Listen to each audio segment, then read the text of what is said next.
भाईगिरी करणारे लोकसुद्धा माहिती अधिकार कार्यकर्त्याच्या पाट्या लावून कुठंतरी जे आहे गैरवापर करत असल्याचं राज्याचे मुख्यमंत्री देवेंद्र फडणवीस यांनी म्हटलं होतं। आणि या संदर्भातच एक महत्त्वाचा निर्णय जे आहे तो राज्य माहिती आयुक्त राहुल पांडे सर यांनी घेतलेला। काय तो निर्णय हे आपण जाणून घेऊ त्यांच्याकडून। सर, कसं पाहता ज्या पद्धतीनं माहिती अधिकाराचा गैरवापर होत आहे, लोक भाईगिरी करणारे लोकसुद्धा कार्यकर्ते परवाच्या कार्यक्रमात माननीय मुख्यमंत्र्यांनी असं विधान केलं आणि त्यांनी सांगितलं की माहिती अधिकाराचा वापर करून त्याचा दुरुपयोग करणाऱ्यांची संख्या वाढत चाललेली आहे। त्यामुळे माहिती अधिकार अर्ज आणि त्याला दिलेला प्रतिसाद हे सर्व संकेतस्थळावरच टाकून द्यायला पाहिजे, म्हणजे मिळालेल्या माहितीचा दुरुपयोग करून खंडणी मागणं, धमकवणं हे सगळे प्रकार बंद होतील। त्याच अनुषंगाने राज्य माहिती आयोग याआधीही याच्यावर विचार करत होतं आणि दिलेली माहिती ही संकेतस्थळांवर सर्चेबल डेटाबेस आणि कीवर्ड सर्च सकट द्यावी हा विचार आमच्या मनात होताच। या सुदैवाने आपल्या केंद्र सरकारने 2011 साली याबाबतीत एक टास्क फोर्स देखील नेमली होती आणि 2013ला त्यांनी सविस्तर गाईडलाईन्स देखील इश्यू केल्या होत्या। या सर्वांचा सर्वंकष अभ्यास केल्यानंतर परवा विशेषतः माननीय मुख्यमंत्र्यांनी याबाबतीत सूतोवाच केल्यानंतर राज्य माहिती आयोगाने असा निर्णय घेतलेला आहे आणि त्या संदर्भात आपण कलम 25(5) खाली दिशानिर्देश देखील जारी केलेले आहेत, जे सर्व प्राधिकरणांवर ग्रामपंचायत ते मुख्यमंत्री कार्यालय या सर्वांवर ते बंधनकारक असणार आहे की त्यांना प्राप्त माहिती अधिकार अर्ज आणि त्यावर दिलेला प्रतिसाद हा संकेतस्थळावर टाकला, म्हणजे एखाद्या माणसाने खाजगी व्यक्तींनी शासनाकडून किंवा प्रशासनाकडून माहिती प्राप्त केल्यानंतर ती सार्वजनिकरित्या सर्वांनाच उपलब्ध व्हावी हा त्याचा मागचा उद्देश आहे। ज्याप्रमाणे माहिती अधिकारात अपेक्षित होतं की शासनाजवळ माहितीचा एकाधिकार होता, मात्र तो शासनाचा माहितीचा एकाधिकार हा की मुठभर व्यक्तींचा एकाधिकार होऊ नये ही जी माहिती अधिकार कायद्याची भावना होती, त्या अनुषंगाने आपण हे दिशानिर्देश जारी केले आहे। याचा सगळ्यात मोठा उपयोग असा होणार आहे की विशिष्ट प्रकारची माहिती ही प्राप्त करून घेतल्यानंतर ती सार्वजनिकरित्या कधीच उघड केली जात नाही, किंबहुना त्याचा वापर करून काही लोकांना, अनेक ठिकाणी विकासकांना, कंत्राटदारांना, अधिकाऱ्यांना धमकवण्याचे किंवा त्यांच्याकडून खंडणी वसुलीचे प्रकार वाढले होते। मात्र हे करत असताना एक गोष्ट स्पष्ट केली पाहिजे, ज्यांनी चुका केल्या आहे, wrong doer will not be protected, rather he will be expose. त्यामुळे चूक करणाऱ्या माणसाची चूक ही सर्वांसमोर उघड पडेल।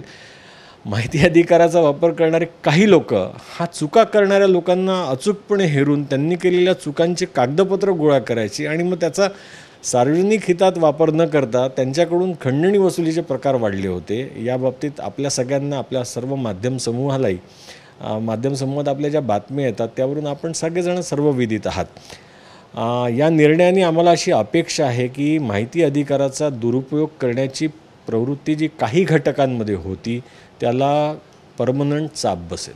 सर, ज्या पद्धतीने हा निर्णय घेण्यात आला आहे, एखाद्या विभागाला माहिती मागितली तर ती कुठल्या साईटवर उपलब्ध असणार आहे, म्हणजे त्याच विभागाच्या की माहिती विभागाच्या?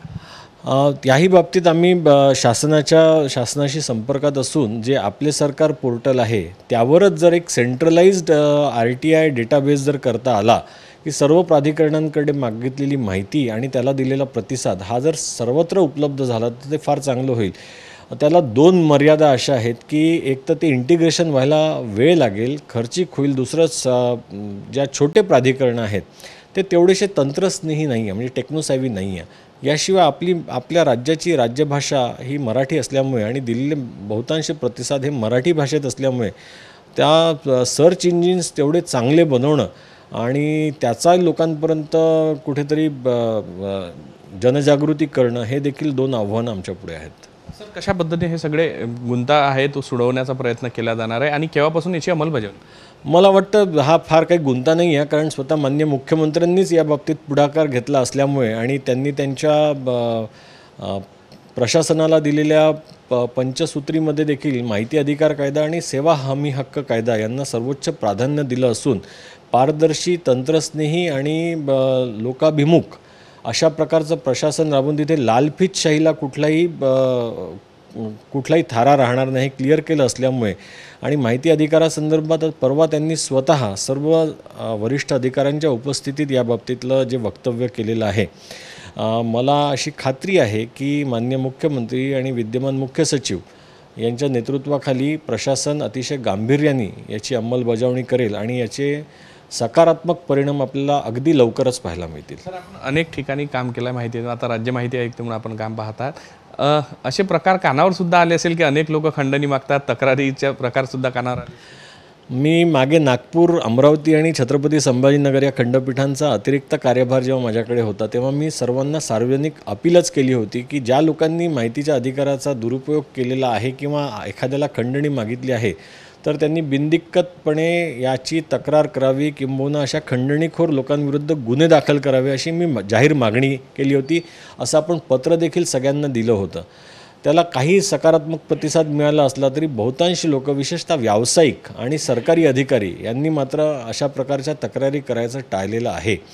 केवळ खंडणीखोर आहेत, माहिती अधिकाराचा दुरुपयोग होतो आहे, ब्लॅकमेलिंग होत आहे असं म्हणून चालणार नाही. जर ब्लॅकमेलिंग होत आहे तर आपण त्याच्या तक्रारी केल्या पाहिजे आणि कर नाही त्याला डर कशाला.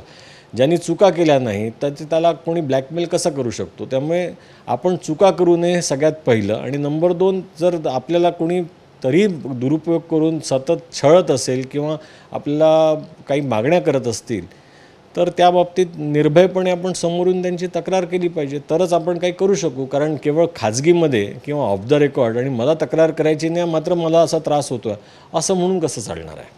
नक्कीच एक महत्त्वाचा निर्णय जो आहे तो घेण्यात आलेला आहे. राज्याचे मुख्यमंत्री देवेंद्र फडणवीस यांनी जो प्रशासन आहे ते पारदर्शक चालावं आणि त्यात माहिती अधिकाराच्या नावावर खंडणी वसूल होत असेल ते थांबलं पाहिजे. यासाठी राज्य माहिती आयुक्त यांनी महत्त्वाचा निर्णय घेतला आहे आणि त्याचा फायदा नक्कीच सर्वांनाच होईल, कारण पारदर्शकता राहीलच, शिवाय खंडणीखोरांनाही चाप बसणार आहे.